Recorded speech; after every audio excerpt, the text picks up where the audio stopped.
Movie की शुरुआत में टाओ नाम के व्यक्ति को दिखाया जाता है।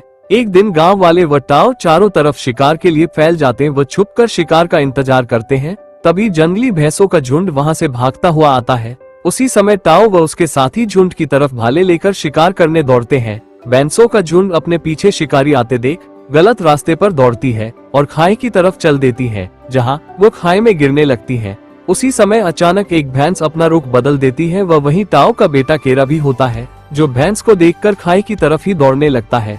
भैंस केरा के पीछे दौड़ती है, केरा पर हमला कर देती है और केरा को अपने सींगों में फंसाकर दौड़ने लगती है। ये देखकर टाओ भी केरा को बचाने आता है और भैंस में भाला फेंक मारता है, लेकिन जब तक देर हो चुकी होती है, भैंस केरा को साथ लेकर खाई में गिर जाती है।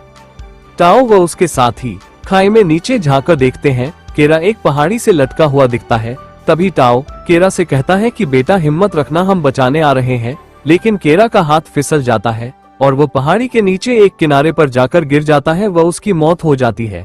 टाओ ये देखकर बहुत अफसोस में होता है और नीचे ही जाने की सोचता है, लेकिन उसके साथी उसे रोक लेते हैं। टाओ बुरी तरह टूट जाता है। वह पूरी रात उसकी याद में पहाड़ी पर बैठा रहता है। उसका साथी कहता है कि सब्र से काम लो। दूसरे दिन सुबह दिखाते हैं कि टाओ केरा की याद में कुछ पत्थर रखकर उसे श्रद्धांजलि देकर वहां से अपने साथियों के साथ चले जाता है। आगे हम देखते हैं कि केरा पहाड़ी पर पड़ा हुआ है।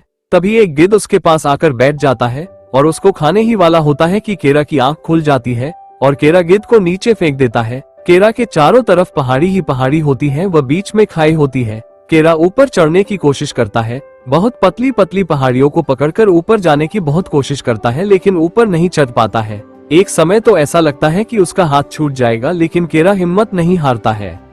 कुछ समय बाद वहां बारिश शुरू हो जाती है, जो कि केरा के लिए एक उम्मीद लेकर आती है। थोड़ी देर में बारिश का पानी खाई में भर जाता है, जिसका फायदा उठाकर केरा पानी में कूद जाता है। आगे हम देखते हैं कि केरा को होश आ जाता है और वो अपने आप को एक अनजान जगह पर पाता है। केरा गिरने की वजह से चल भी नहीं पा रहा था। केरा देखता है कि उसका पैर बुरी तरह सूज जाता है। केरा पैर को पत्थरों के बीच दबाकर सूजन को उतारता है। उसके बाद पैर में पट्टी बांधकर वहां से चल देता है। वह उसी जगह पहुंच जाता है जहां टाओ उसकी श्रद्धांजलि में पत्थर रखकर गया था। केरा रोते हुए पत्थरों को फेंक देता है। वह ये सोचकर रोता है कि उसके पिता उसे मरा हुआ समझकर वहां से चले गए। केरा वहां से अपने परिवार को ढूंढने निकलता है और कुछ समय में वहां जंगली कुत्ते आ जाते हैं। कुत्तों से बचने के लिए केरा वहां से भागता है। कुत्ते केरा का पीछे करते हुए एक पेड़ के पास पहुंच जाते हैं और केरा पर हमला कर देते हैं। केरा उनसे बचने के लिए पेड़ पर चढ़ने की कोशिश करता है, लेकिन कुत्ते केरा के पैर को काटने लगते हैं। उसी समय केरा एक कुत्ते को घायल कर देता है। वह पेड़ पर चढ़ने पर सफल हो जाता है और राहत की सांस लेता है। कुत्ते रात भर केरा के उतरने का इंतजार करते हैं। वह पेड़ के नीचे ही बैठ जाते हैं। आगे दिखाया जाता है कि केरा पेड़ पर ही सो जाता है और सुबह जब उठता है तो सारे कुत्ते जा चुके होते हैं, सिवाय उस घायल कुत्ते के। वो घायल कुत्ता वहां से नहीं जा पाता है। कुछ देर में केरा कुत्ते को मारने के लिए भाला उठाता है, लेकिन उसे कुत्ते पर तरस आ जाता है और उसे नहीं मारता है, बल्कि उसका मुंह बांधकर अपने साथ लेकर चल देता है। आगे दिखाते हैं कि केरा कुत्ते के साथ एक गुफा में रुक जाता है। सुबह होने पर केरा कुत्ते के जख्म के लिए दवा बनाता।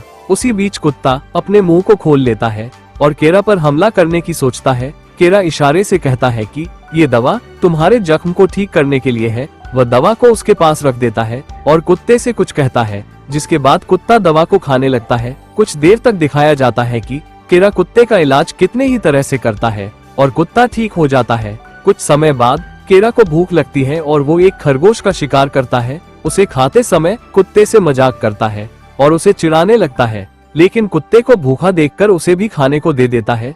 रात में दोनों मस्ती करते हैं और अच्छे दोस्त बन जाते हैं। ऐसे ही सुबह हो जाती है। केरा जाने को तैयार होता है। तभी कुत्ता भी उसके साथ चलने की सोचता है। केरा कुत्ते को अपने साथ ले जाने को तैयार नहीं था, कुत्ते को छोड़कर चल देता है, लेकिन कुत्ता केरा के पीछे पीछे आ जाता है। रास्ते में केरा कुत्ते को भगाने की बहुत कोशिश करता है, लेकिन कुत्ता फिर भी साथ में आ जाता है। कुछ समय बाद कुत्ते व केरा को कुछ जानवर नजर आते हैं और केरा उनकी तरफ दौड़कर जाता है, जिससे उन्हें वहां से केरा की तरफ भगा सके और केरा उनका शिकार कर सके। एक जानवर भागकर केरा की तरफ आता है, लेकिन केरा उसका शिकार नहीं कर पाता है। केरा अपने आप पर शर्म करता है और ये देखकर कुत्ता अफसोस से केरा को देखता है। दोनों वहां से चल देते हैं। कुछ समय बाद दोनों जंगल में पहुंच जाते हैं, जहां उन्हें पानी मिल जाता है और दोनों पानी में नहाते हुए आपस में मस्ती करते हैं। वह केरा शिकार करना भी सीख जाता है। कुत्ता पानी से डरता है तो केरा उसे उठाकर पानी में फेंक देता है। मस्ती करने के बाद दोनों रात में सो जाते हैं और सुबह होते ही वहां से आगे की तरफ चल देते हैं। कुछ समय बाद वो दोनों एक बर्फीले रेगिस्तान में पहुंच जाते हैं जहां चारों तरफ बर्फ गिर रही होती है। उसी समय कुत्ते को एक जंगली जानवर दिखता है और वो उसका शिकार करने लगता है। ये देखकर केरा भी उसी तरफ भागने लगता है, लेकिन तभी बर्फ पिघल जाती है और केरा जमी हुई दरिया के नीचे डूबने लगता है जहाँ का पानी बहुत ज्यादा ठंडा होता है। केरा को डूबता देख कुत्ता भी उसके पीछे पीछे बचाने भागता है। तभी केरा अपना दिमाग का इस्तेमाल करते हुए बर्फ को चाकू से तोड़ देता है और बाहर आ जाता है। उसके बाहर आते ही कुत्ता उसे चाटने लगता है जिससे केरा को गर्मी मिल सके। कुछ समय बाद केरा को होश आता है और वह दोनों आगे चल देते हैं। आगे दिखाया जाता है कि वो एक कुटिया के पास पहुंचते हैं जहां एक सैनिक बैठा होता है, जिसको देखकर केरा बहुत खुश होता है। वो दौड़कर उसे कुटिया के पास जाता है और सैनिक को उठाने की कोशिश करता है, लेकिन वो उठ नहीं पाता है क्योंकि वो बर्फ से जमकर मर गया था। ये देखकर केरा बहुत अफसोस करता है और अंदर जाकर उसकी कुटिया में कुछ सामान ढूंढता है, लेकिन उसको काम का कुछ नहीं मिलता है। तभी उसे एक तीर कमान मिलता है। वो उसे तीर कमान को वहां से लेकर आगे चल देता है। कुछ समय बाद बर्फीला तूफान आने लगता है। केरा पीछे मुड़कर देखता है कि वही जंगली कुत्ते फिर से उसके पीछे आ रहे हैं। केरा और कुत्ता आगे आगे दौड़ने लगते हैं और पीछे पीछे वो कुत्ते उनका पीछा करते हैं। दौड़ते दौड़ते कुछ समय बाद केरा एक गुफा में घुस जाता है और कुत्ता भी उसके साथ होता है। वो दोनों चौकन्ना होकर उन कुत्तों का इंतजार करते हैं, लेकिन उनमें से एक भी कुत्ता अंदर नहीं आ पाता है। केरा और कुत्ता अभी राहत की सांस भी नहीं ले पाते हैं कि उन्हें किसी के आने की आहट होती है।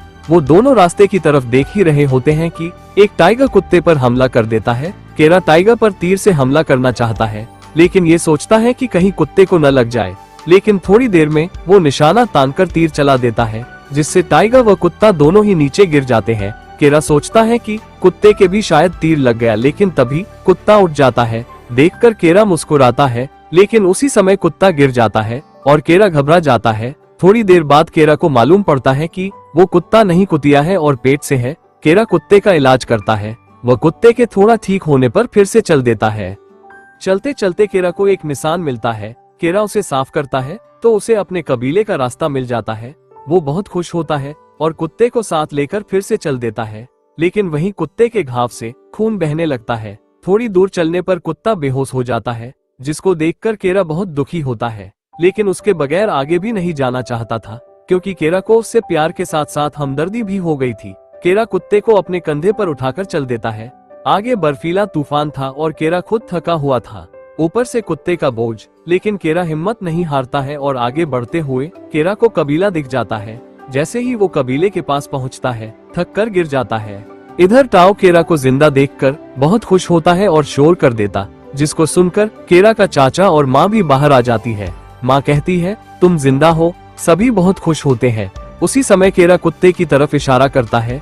वह सभी उधर देखते हैं और केरा व कुत्ते को अंदर लाकर गरमाई देते हैं। कुछ समय बाद कुतिया एक बच्चे को जन्म देकर मर जाती है। केरा ये देखकर बहुत उदास होता है और कुतिया के पास जाकर लेट जाता है और उसे हमदर्दी से देखता, और यही मूवी का एंड हो जाता है।